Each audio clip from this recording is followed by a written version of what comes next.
নমস্কার, শুরু করছি গোপাল ভাঁড়ের গল্প সংকলন থেকে নির্বাচিত আরও একটি মজার গল্প, যোগ্যতম রাজবৈদ্য বাছাই।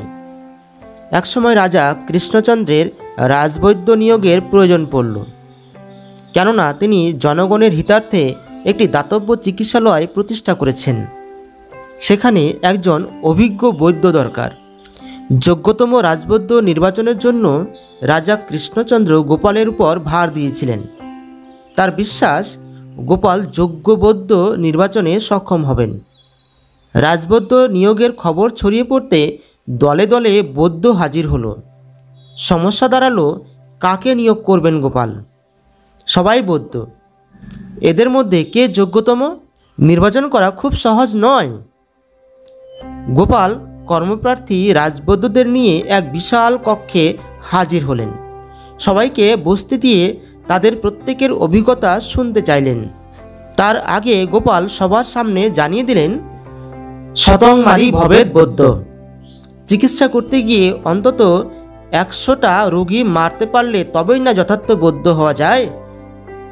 গোপাল তাই প্রত্যেকের কাছে শুনতে চান, কে কতজন রোগী মেরেছে। একজন উঠে দাঁড়িয়ে বলল, আমি 200 রোগী মেরে ফেলেছি। অন্যজন উৎসাহিত হয়ে বলল, আমি মেরেছি 500।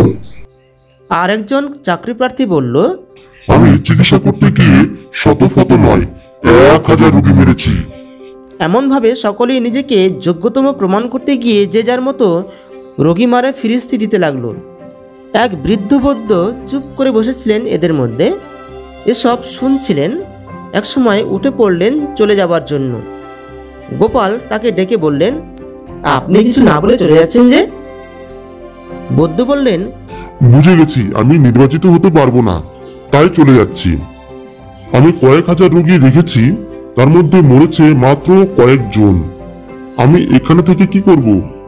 আমার তো কোনো আশা নেই। গোপাল একথা শুনে সে বৃদ্ধ বৈদ্যকে নির্বাচন করলেন। মহারাজ কৃষ্ণচন্দ্রের কাছে তাকে নিয়ে গিয়ে জানালেন, এই প্রবীণ বৈদ্য অত্যন্ত বিচক্ষণ। ইনি আপনার চিকিৎসালয়ের জন্য যোগ্যতম রাজবৈদ্য। ধন্যবাদ।